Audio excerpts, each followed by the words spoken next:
This is LSAT Prep Test 137, Section 1, Passage 1.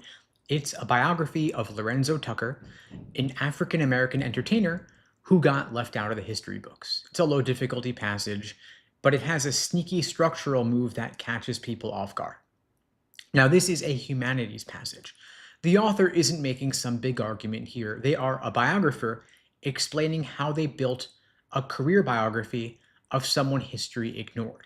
The main point here is that Tucker was overlooked, and this study combines verified oral testimony with other evidence to correct that. Now, the most important paragraph here is paragraph 3. That's where the author shows you how they actually think about evidence. If you skim it, you're going to get at least one question wrong. Now, paragraph 1 is pure setup. Tucker was an entertainer for 60 years. Dancer, singer, actor, producer, manager, the list goes on. He was also a first-hand witness to African American theater and film from the 1920s through the 1980s. And despite all of that, almost nobody wrote about him. You want to hold on to two things here. First, the range of what Tucker did. Second, that phrase about being a first-hand witness, that is doing work here. It tells you Tucker isn't just the subject of a biography, he is a source. And that distinction matters once you hit paragraph 3. Now, paragraph 2 is a research inventory. The author lists where they got their material, including libraries, microfilm, correspondence, newspapers, 10 surviving films, interviews with Tucker's peers. You can move through all of this pretty quickly, but don't miss the landing. The author saves the most important source for last: personal interviews with Tucker himself in 1985 and 1986. The whole paragraph here is organized to build toward that. And so if you treat it as a flat grocery list, you're going to lose the emphasis. Now, paragraph 3 is the one. It opens with what looks like a clear positive. The biggest advantage of studying a living person is access to their oral testimony, which is great, but watch what happens next. The author spends the entire rest of the paragraph explaining why you can't just trust it. People have a vested interest in how the record looks. They remember what they prefer to remember, no matter how honest they try to be. And so the biographer's job is to verify as much as possible. So the author gives you the selling point in one sentence and then chips away at it for the rest of the paragraph. If you walk away thinking the author said oral testimony is reliable, you fell for it. The author said it's essential, but unreliable without verification. That's a totally different position. Then paragraph 4 shows you the author practicing what they just preached. Tucker's information got checked against known facts. What couldn't be verified got cut. But then the author adds a realistic qualifier. You can't always independently verify someone's personal life. Daily events go unrecorded, and so the author kept only recollections tied to Tucker's career. And here's where the passage softens back toward the positive. The author says most of those recollections actually held up. They corroborated other evidence and added valuable perspective. So the last sentence here ties it all together. The study weaves oral evidence and documentary evidence into one biography. Now, the key move is the flip in paragraph 3. The author raises oral testimony as the study's greatest strength, and then spends the rest of the paragraph telling you why it's also its greatest risk. And every hard question is going to test whether you understood that tension. The trap here is picking a side. Students either read the passage as saying oral testimony is great and Tucker's amazing, or they overcorrect and think the author is skeptical of Tucker. Neither one is right. The author's stance is precise here. Oral testimony is uniquely valuable. It's also inherently unreliable, and the solution is verification. So that 3-part position is the real answer to any attitude or main point question. Now, before you touch the questions, you want to check yourself on these 3 things. First, why does the author tell you about the problems with oral testimony right after saying it's the biggest advantage? Second, what happened to the parts of Tucker's story that couldn't be verified? And third, what does the author actually believe about the recollections that did make it into the study?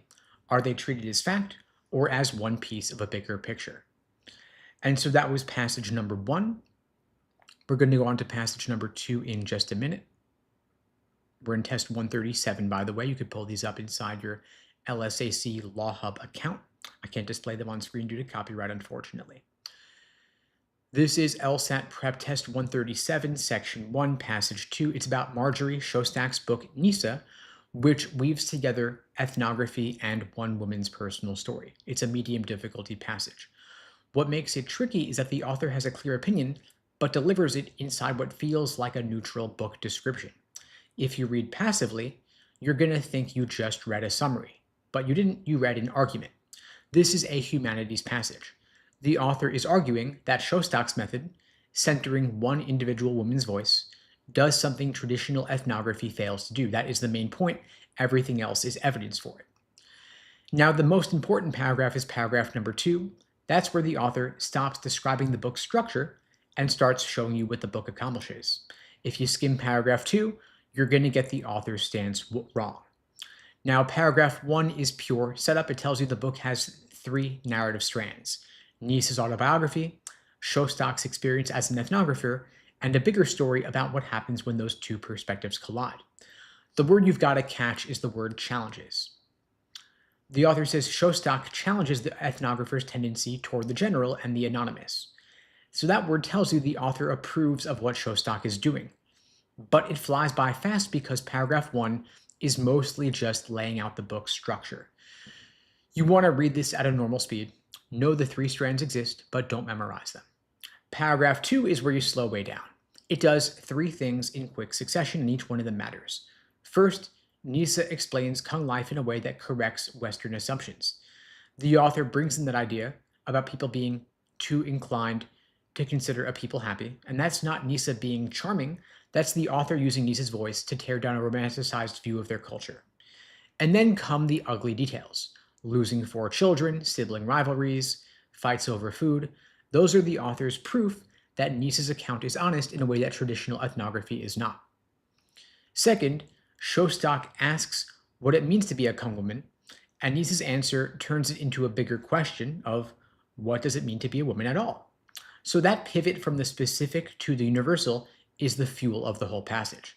The author is showing you that one person's story can open up questions that studying an entire culture from the outside never reaches. And third, and this is the part students miss, the author states outright that most ethnographic literature omits women's perspective. And that is the author planting a flag stating their position. Shostak's book matters because it fills a gap that the whole field has ignored. So if you missed that sentence, go back and reread it. It's near the end of paragraph 2, and you can bet it's going to show up in the questions. Then paragraph 3 shifts to method. How did Shostak actually build this book? The answer is collaboration. Nisa's voice sometimes takes over completely. Shostak steps back and lets Nisa's storytelling run in its own pattern. The author points out that Nisa doesn't tell stories the way a Western reader expects. She says things like, "We lived in that place, eating things, then we left." There's no arc, there's no drama, just events. And the author's point is that the book's shape comes out of the back and forth between Nisa and Shostak, not from Shostak imposing order from the outside. And this paragraph reinforces the same argument.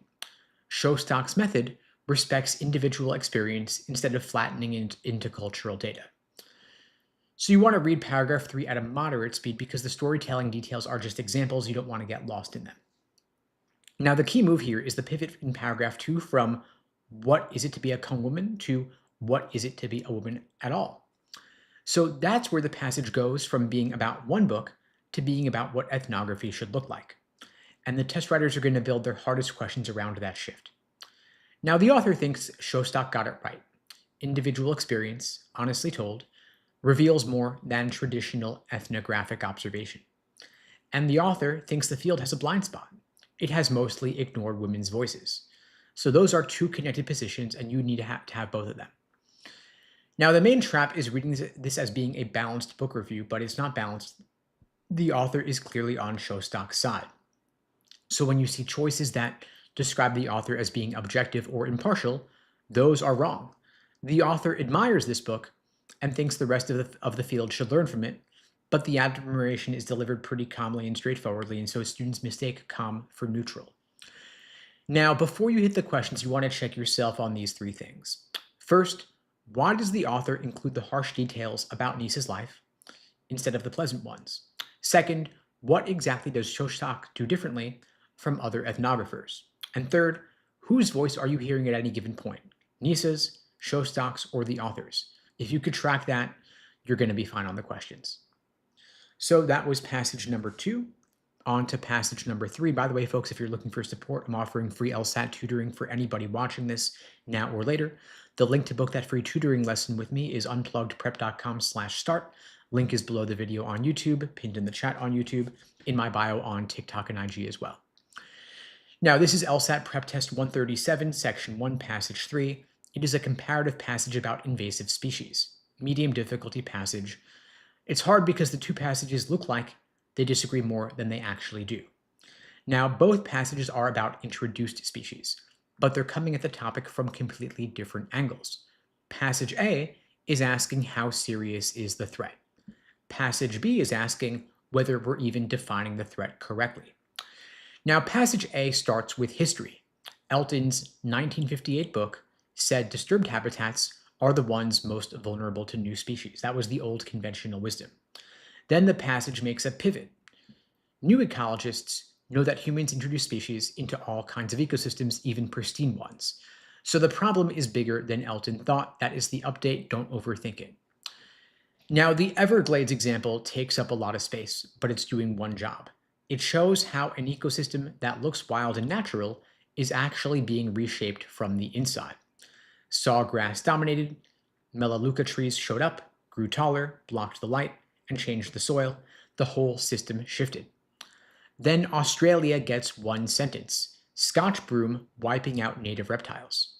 And you want to read these examples quickly because they're proof, they're not part of the argument. Your brain should file them under invasion causes real ecological damage and then move on. Now, passage B. This is the passage that really earns the set its difficulty rating. You want to slow down here. The very first sentence reframes everything. The real threat of invasive species isn't against nature, it's against human ideas of what nature is supposed to be. And that word supposed is carrying the whole opening. It tells you the author is thinking the panic is partly a projection. We're upset because nature isn't matching our picture of it. And then comes the argument. Invasion is not zero-sum. New species don't just swap in for old ones. With some critical exceptions, it's positive sum. Ecosystems can hold more species, not fewer. And ecologists have actually measured this. Local biodiversity can go up after an invasion, and that directly undercuts the alarm in passage A. But you don't want to read passage B as a cheerful defense of invasive species. That is a trap. Right near the end, the author says plainly that a few species cause costly damage and tragic extinctions. Now, students either blow past that line or let it distort the whole passage. It is a concession, not a reversal. The author is saying the catastrophic cases are real, but rare. Most plant and animal species just blend in. Now, the last two sentences are the key move for the entire passage set. The author says the real question isn't whether we'll be surrounded by nature, it's what kind of nature we're going to have. That is a philosophical reframing. Passage A assumes there is a correct version of an ecosystem and invasive species corrupt it. Passage B says that corruption is the problem. Passage A says that assumption is the problem. Now, here is how the two passages actually relate. Passage A says invasive species cause serious ecological harm even in places we thought were safe. Passage B says we are misunderstanding what's happening. Ecosystems aren't dying, they're changing. And our discomfort with that change comes from a fixed idea of what natural should look like. Now, they don't flatly contradict each other on the facts. Passage B doesn't deny that melaleuca trees took over the Everglades. What it denies is that took over means destroyed. Passage A frames invasion as destruction. Passage B frames it as transformation. And that one word, destruction versus transformation, is the fault line between these passages. Now, the author's stance trap works like this. Students read passage B and thinks the author is saying invasive species are fine. But that's too strong. The author is saying the framing of the debate is wrong. There is a difference between invasive species aren't a problem and invasive species aren't the kind of problem we think they are. Passage B is making the second argument. If you flatten it into the first, You're going to pick wrong answers on tone and attitude questions. Now, you want to pay special attention to any question about the word natural. Passage A uses it without thinking twice. The Everglades appears wild and natural. Passage B treats that entire concept as something worth questioning. When a question asks how Passage B's author would respond to language in Passage A, the answer will almost always hinge on this gap. One author takes natural as a given, the other treats it as the thing that needs examining. Now, before you go on to the questions, you want to check yourself on these three things. First, what does Passage B think is actually wrong with how people talk about invasive species? Second, why does the author of Passage B bring up the fact that biodiversity can increase after invasion? In other words, what work is that doing in the argument? And third, could the author of Passage A accept Passage B's facts and still disagree with Passage B's conclusion? So that was passage number 3. We're going to do passage 4 now.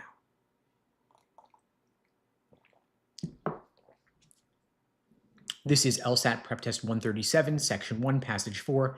This is a law and political theory passage about the paradox of sovereign omnipotence. It's a medium difficulty passage. The ideas here aren't really complicated, but the passage does something sneaky at the end that a lot of students blow right past. Now, this is an argument passage. North and Weingast take a famous theoretical paradox and show it causes real-world economic damage. Then the passage introduces what looks like a fix and spends the final paragraph explaining why that fix doesn't actually work. The main point is that sovereign omnipotence creates a practical credibility problem, and constitutional arrangements don't solve it. They just hand it to somebody else. Now, the most important paragraph is the last one. Everything before it builds a story that feels like it's heading toward a resolution. And the last paragraph kills that resolution. If you coast through it, you're going to misread the whole passage. Now, paragraph 1 is pure setup. Can a sovereign have unlimited legal power?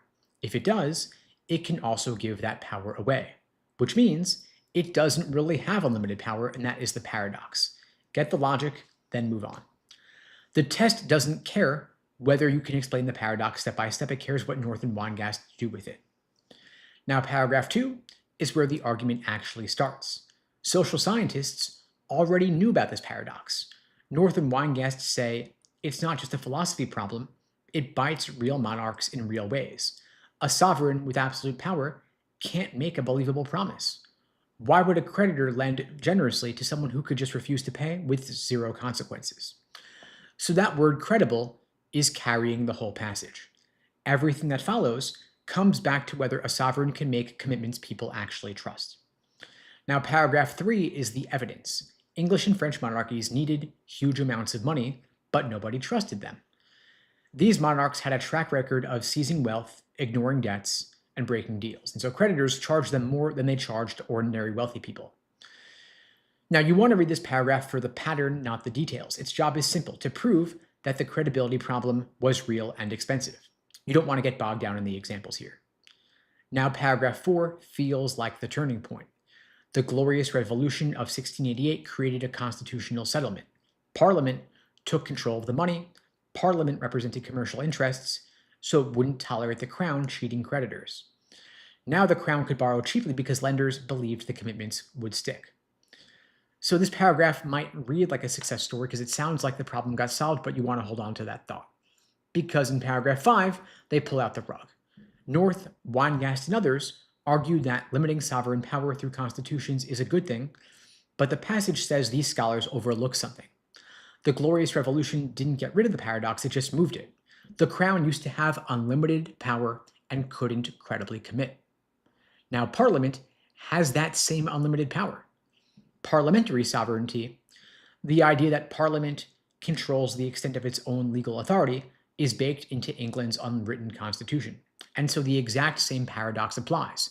Different institution, same problem. That is the key move. The fix was a relocation, not a solution.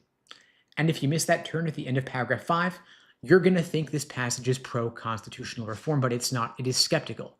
The author thinks scholars have been too quick to celebrate constitutional limits without noticing that the underlying problem just got passed along. And the main trap is exactly that.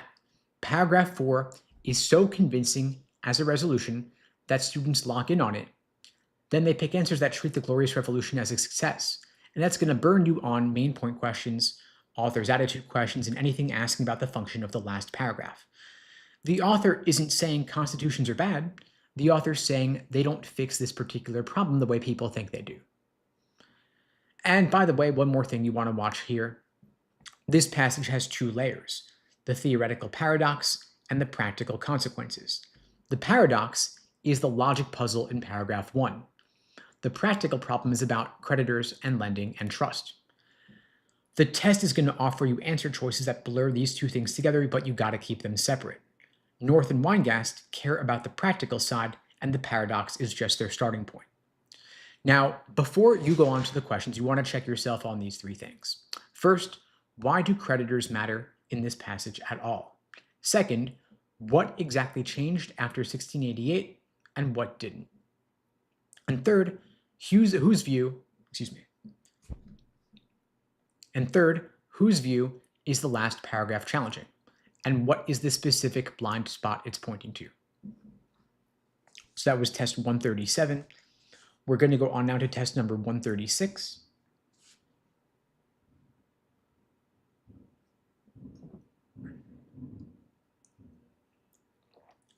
This is LSAT Prep Test 136, Section 1, Passage 1, about digital publishing and what it actually means for printed books. It's a low difficulty passage, but there is a trap baked into the first 3 lines that catches a lot of students.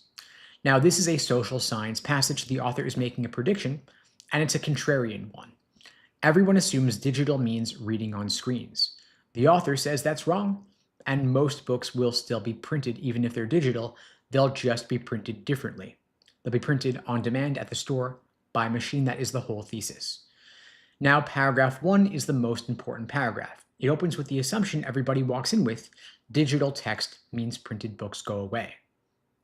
Then the author hits you with the phrase, "I believe," and that is your signal. Everything before it is the view the author is rejecting. Everything after it is the actual argument. The prediction here is specific. Files get sent digitally, but a machine at the point of sale prints and binds the book right there. It looks identical to a factory book. And because the catalog is digital, you get access to everything, including books that would have been out of print. You want to read this paragraph slowly, because if you misread it as pro e-reader, every question is going to be harder. Now, paragraph 2 is cleanup. It explains why print on demand is cheaper. There's no warehouses, no shipping to wholesalers, no retail shelf space, no unsold books getting returned. These are all costs that vanish. You want to speed up here. You don't need to memorize every single cost, just know the direction. Digital printing eliminates a ton of overhead. And then the author adds a speed bump, although it will be some time. So that qualifier matters. The author isn't saying this is going to happen next year. There is a timeline. The catalog needs to grow first. Don't blow past that. Now, paragraph 3 is where the money story kicks in. All those costs from paragraph 2, they currently eat into publishers' revenue. And when they disappear, someone gets that money. The author says it's the authors. Literary agents will push for bigger royalty shares, and that logic is pretty tight. But big publishers aren't going to want to play along. They are invested heavily in the old system. With warehouses, printing presses, and distribution networks, they're not going to abandon all of that overnight. So the first movers are going to be small, upstart digital firms with nothing to lose. And once those firms start winning authors, traditional publishers are going to get squeezed. They're going to either cut their overhead and pay authors more, or they're going to lose talent. That is the chain. Cost savings lead to author leverage, which leads to industry restructuring. Then the passage wraps up by zooming out. The author calls this a normal transition between economic models. Big publishers are cautious, and the author says that caution makes sense given the history of these kinds of shifts. And the author is explaining here why the resistance exists, not attacking it. Now, the key move is that cause and effect chain running through paragraphs 2 and 3. Costs vanish, authors gain leverage, small firms move fast, big firms follow or fail. And the hardest questions will test whether you can trace that chain without mixing up the steps. Now, here is the main trap. The passage opens with screen-based reading. That is the common assumption. And the entire argument is built to reject it.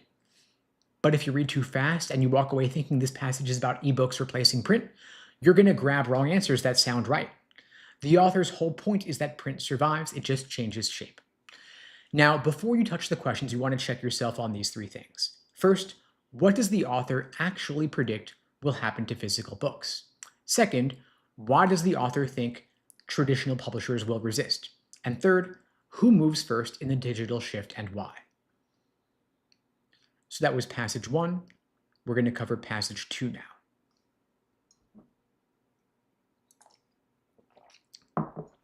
This is LSAT PrepTest 136, section 1, passage number 2.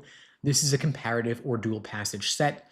The topic is fingerprint evidence in criminal cases, medium difficulty set. What makes it tricky is that both passages talk about the same weaknesses in fingerprint science, but they reach totally opposite conclusions. If you blur that line, you're going to get the relationship questions wrong. Now, passage A is a court defending fingerprint evidence. Passage B is a critic tearing it apart. They agree on the facts. They disagree on what those facts mean. That is the whole game. So, passage A, there is a judge writing an appeals opinion. A defendant got convicted and is now saying the fingerprint evidence used against him shouldn't have been allowed. The defendant raises real concerns. The examiner couldn't point to studies proving no two people share the same prints. Error rates exist, and there is no single agreed upon standard for how many matching points you need before you call it a match. Now watch what the court does with all that. It doesn't deny any of it. Instead it says, fine, fingerprint ID hasn't reached the level of hard science, but it's been around for 100 years. And experts vouch for it. There are training programs and proficiency tests.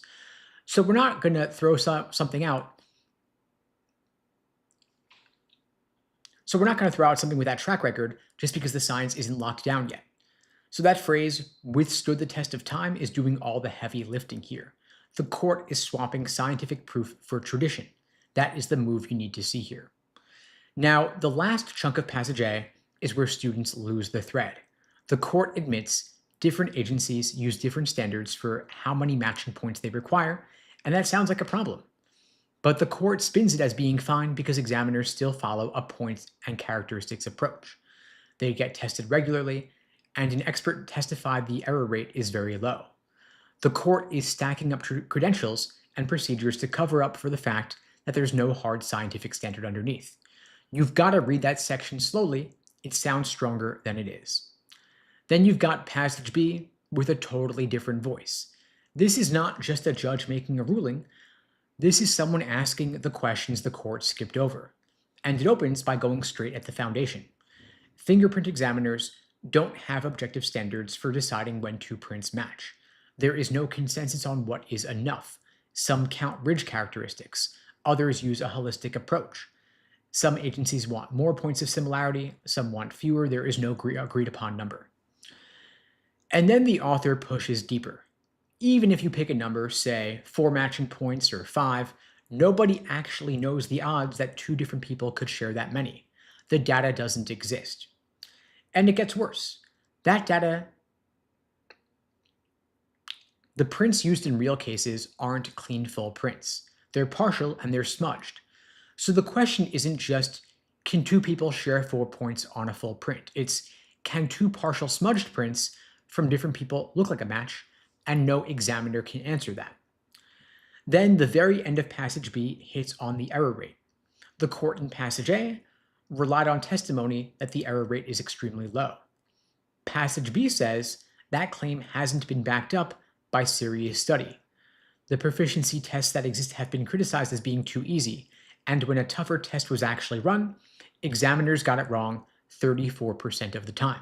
And that number is devastating. It directly undercuts the expert testimony the court leaned on. Now, the key move here. Both passages acknowledge the same gaps. No universal standards, unclear error rates, no fixed threshold for a match. And passage A treats these gaps as tolerable because the system has a long track record. Passage B treats these gaps as the reason the system can't be trusted. So the hardest questions here are going to test whether you can tell which side treats a shared fact as a strength versus a weakness. Now, one thing you want to watch for on the inference questions. The author of passage A is a judge, not a scientist. The court isn't saying fingerprint science is solid, it's saying the evidence met the bar, legally, for being admitted at trial. That is a lower claim than most students think it is. So don't pick answers that make the court sound like it's vouching for the science itself. Now, the main trap here is picking answers that say these passages partially agree, or that passage A addresses passage B's concerns. The court never engages with the real statistical questions passage B raises. It sidesteps them with history and credentials. These passages are not in dialogue. They're talking past each other on the thing that matters most. Now, before you get to the questions, check yourself on these three things. First, what does the court in passage A use as a substitute for scientific proof? Second, what specific evidence does passage B give that directly contradicts the expert testimony cited in passage A? And third, whose voice are you hearing in each passage? Because a judge defending a ruling and a researcher asking open questions will show up differently in the answer choices. So that was passage number 2. By the way, folks, if you're looking for free support, I'm offering free LSAT tutoring for everybody watching this now or later. The link to book a free tutoring lesson with me is unpluggedprep.com/start. Link is below the video on YouTube, pinned in the chat on YouTube, in my bio on TikTok and IG as well. I'll be back in about 1.5 hours for my daily live Q&A, anything at all, LSAT and law school admissions. See you all then.